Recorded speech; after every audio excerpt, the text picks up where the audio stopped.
Good afternoon. You're watching Business World Live here on One News. I'm Jes Delos Santos. Let's take a look at how the local bourse closed today, Monday. All right, now the best way to start the week here for the main index, you have local shares dipping, at least on Monday, shedding 40.5 points to 7,345. That's lower by 0.6%. This is foreign investors dump local stocks for a third day, with sales worth $6.86 million. Now, earlier in the program, we had Matt Cabangon of AAA Equities. He says there's a strong resistance level between 7,300 to 7,400, but he's calling it a deja vu from last year where there was a rally leading up to year end. But he remains cautious heading into the first quarter. This overinflation risk, he doubts a straight uptrend into next year. Looking at our leaders and laggards for today, you have Robinson's Land leading the pack here as it plans to buy back 169.88 million shares worth 3 billion pesos. Converge likewise in the green here after posting record net income for the first 9 months of the year. The Lushitan Group also in the green here. That's despite 9-month earnings falling 38%. Ayala Land, on the other hand, is the day's biggest drag here, down by 3.2%. Now, while we're on earnings season still here, we're already at the tail end here, but more reports coming in, including GT Capital's, where net income actually surged by 168%, nearly triple from what they had from the first 9 months of last year. Net income this year for the January to September period is at 8.7 billion pesos, with core net income coming in at 8.1 billion pesos. That's still a 115% increase here. You have profits pushed higher by strong numbers from Metro Bank, which saw net income grow by 46%, as well as Toyota Motors posting a 112% growth in its bottom line, thanks to a 25% jump in car sales. Federal Land also booked a 425% increase in consolidated net income. That's enough to offset losses in AXA Philippines here, which saw net income drop by 4%. Now, the conglomerate is expecting positive momentum into the fourth quarter with easing restrictions, vaccination picking up, and a decline in cases. Now, while investors picked up the stock during the earlier parts of the session, GT Capital pared back those gains, ending the day unmoved, as you can see right here, still at 580 pesos a piece.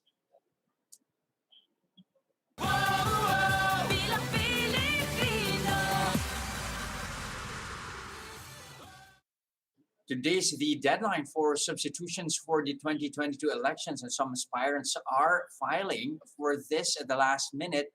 Among them is former NTF-ELCAC spokesperson Antonio Parlade, who filed for substitution as presidential candidate under Katipunan ng Demokratikong Filipino. The retired military general said he made this decision following plans of some senators to defund the anti-communist task force. Aside from Parlade, presidential spokesman Harry Roque also filed for substitution as senatorial candidate today. He replaced Paulo Martelino, who withdrew his senatorial bid under the People's Reform Party. Meanwhile, we're waiting to see if President Duterte will return to the COMELEC headquarters to possibly substitute as the Vice President of Federalismo ng Dugong Dakilang Samahan, or PDDS, making him the running mate of Bongo and a political rival of his own daughter, Davao City Mayor Sara Duterte. Over the weekend, Go withdrew his vice presidential bid, and he is now gunning for the presidency under PDDS. Go was accompanied by the president at the COMELEC on Saturday.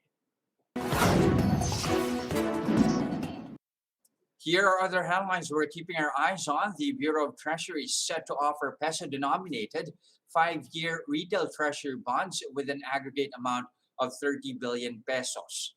This bond offer will be formally launched tomorrow, November 16. This follows the government's first onshore retail dollar bond issue that raised $1.6 billion in September, helping boost funds to support economic recovery. This marks the second RTB offering for the year, following the 3-year RTBs that were sold in February. Now, this from the Philippine Star, the Anti-Money Laundering Council, or AMLAC, said almost 900 million pesos worth of real estate assets are subject to civil forfeiture cases. AMLAC chairman and BSP Governor Ben Jokno explains that criminals typically use real estate for money laundering activities. As of last year, the estimated value of frozen real estate assets accounted for 22% of the total assets in the country, subject to civil forfeiture procedures. Jokno said the Financial Intelligence Unit has recently filed a petition for civil forfeiture and assets, including a real estate property in Cebu that is possibly related to illegal drugs. The BSP chief also noted that AMLAC has been able to confiscate 30 million pesos worth of real estate that was used as means to hide the proceeds of crime, including terrorism financing. Now, BSP Governor Ben Jokno now expects the local economy to return to its pre-pandemic level by the third quarter of 2022. Jokno says growth prospects appear bright after the GDP expanded by 7.1% in the July to September period this year. He also attributes his latest forecast to the declining number in COVID-19 cases and the ramped up vaccine rollout. In September, Jokno said the economy could only revert to pre-COVID levels by the last quarter of next year or early 2023. Jokno says that with the latest developments, the growth targets of 7 to 9% for 2022 and 6 to 7% for 2023 look doable.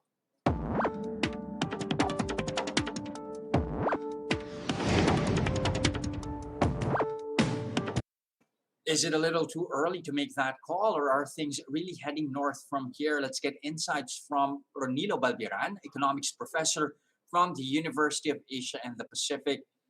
Prof. Ronilo, good afternoon. Good afternoon. Good afternoon. All right, so first, is Jokno being overly positive here with a projection of a return to pre-pandemic growth by the third quarter? Well, earlier, NEDA in fact said it might come as soon as the first quarter. When do you see this happening? I don't think he's over optimistic. No? As you remember in our previous conversations, we talked about the factors in terms of a faster economic growth, and we identified the vaccination rate is a huge factor. And second is the roadmap of the Philippine government in terms of fully opening up our economy. No? And as of the last 2 weeks, we've seen the long-term plan of the government in terms of really fully opening our economy. And that actually signals to the whole business community that we're back in the game. No? And therefore, whatever plans you may have that you may have suspended or you are uncertain of continuing, now is the time. The game is on. And therefore, I think following that particular signal and receiving a very good number in the third quarter of our GDP for 2021, despite the lockdown in August, signals that we have a very strong economic fundamental growth already. And therefore, everything will be looking upwards from this point on. And therefore, a third quarter return to pre-pandemic is, I think, very achievable at this point. But what would you say are the downside risks here to growth? I think the downside here is when the government backtracks on its plan to fully open our economy. So if they will have confusing signals in terms of how long, when are we going to fully open our economy, then that will give us another contribution to the slowdown in terms of business confidence. Remember, the unemployment rate that was reported way back in September. We have correlated it with those particular factors, no vaccination rate and the no clarity in terms of opening up our economy. But right now, I think the business sector is bullish. All groups are already revising their Mhm. particular forecasts and outlook for the next year, and in fact for the remaining weeks of this year.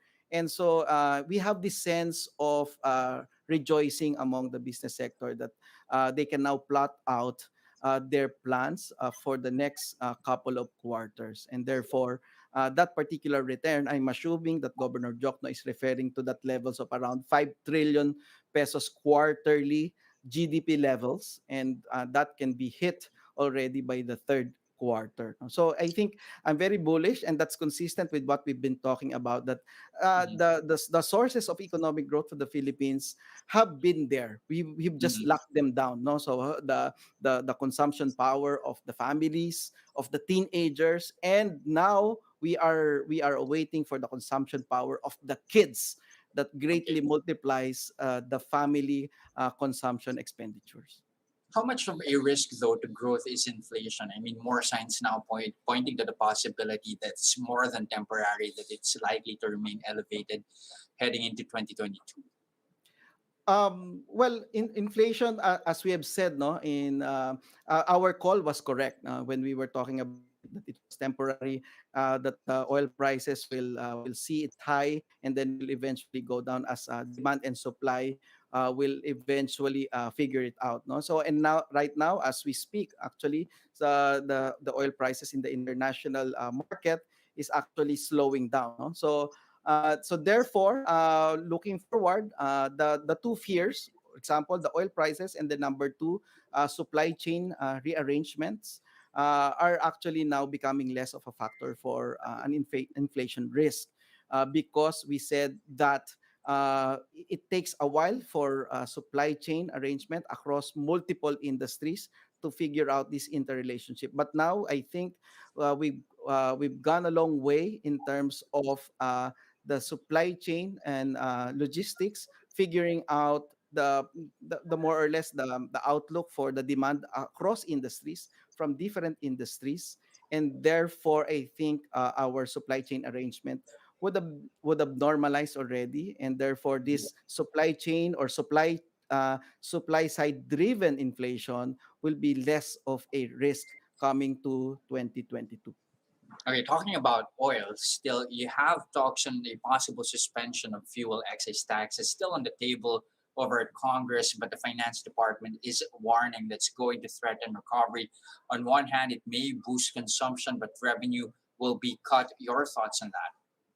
Uh, Definitely, we cannot suspend the excise tax on oil because we very much need it. Once you suspend that kind of policy, it will be very difficult to bring it back. And therefore, I am in the opinion that we should not suspend it. There are other avenues to actually support our transportation sector, and also as you have seen, no, the second and the third quarter, in fact, from the first, second, and third quarter GDP results, we have seen so much pump priming from the government. In infrastructure alone, you have 25% increase, 50% and 55% increase in infrastructure spending of the government. You put to risk the whole growth of the 2022 if we are not able to finance this continued pump priming of the government to push our economy in the right track of recovery. Okay, given that as well, you have the BSP, the Monetary Board, set to meet this week. Uh, how do you see them acting? I can see, that the story is consistent. Uh, Inflation is less of a problem. Unemployment is more of our problem, and we've seen that from despite the growth, we still have huge unemployment problems to solve, and this is not the time to be afraid of inflation. We should be So you more see them afraid. holding rates for now. Yes, holding rates. Yes, to Mm-hmm. support economic growth and the 2022 trajectory of our economic growth. Okay, of course, still the big story over the weekend, even up to now, political climate here in the country, lots of things happening on that front. Will this have any effect in recovery efforts? Definitely. My side of things is that this will be very good. This political stories and telenovelas is very good for consumption. So Mhm. again, private consumption is 73% of our national economy. So if you fuel it with this kind of emotion, no, so this is just I'm my interpretation. So this kind of emotion, both positive and negative, from any camp, any political camp, can only spur additional consumption for all of us. No? So I see this very, very much in favor of contributing to our economic growth for the next few quarters. Can you nuance that a bit more for us? How exactly is this going to fuel consumption? At least all this noise has been happening over the weekend. Well, basically, spending for from the point of view of the Philippine economy, spending is based on the emotion of the Filipino families, which is Mhm. comprised which comprises 73% of our economy. So government is just 12% of our 12% of our economy. But this one, you combine these two, no, that we are actually lowering down our restrictions in terms of Mhm. movement of people, and then you add a little bit of emotion, not a little bit, we are seeing a lot of emotions very recently the past few days, and then combine that, this translates on a macroeconomic level additional consumption. And in that particular macroeconomic relationship, spending leads to additional production leads to employment, and employment leads to additional income, and additional income will fuel another round of purchasing power. And this one, the good news for all the listeners right now, in the Philippine economy, unlike any other economies in the world, positive and negative emotions fuel additional spending. In other countries, only positive emotions fuel additional spending. When they are Mhm. sad, they lock themselves up in the room. But in the Philippines, whenever we talk about something, we're emotional about something, we're mad, we're happy about something, it it is automatically translated to spending. And that's why I'm very happy that there's so much to talk about in the political scene, and that will only lead to our additional economic growth. All right, very interesting insights there. Not to mention, of course, election spending. We're expecting a bit of a boost from that even during this period. Thank you very much for your time this afternoon. Again, Professor Ronilo Balbieran of the University of Asia and the Pacific. Thank you, sir. My pleasure, sir. And those are the biggest stories of this trading day, November 15, 2021. Catch Business World Live again tomorrow at 9:30 a.m. for the market open and 3:15 p.m. for the market close. I'm Jes Delos Santos. We are One News. Mask on, wash hands, and stay safe, Philippines.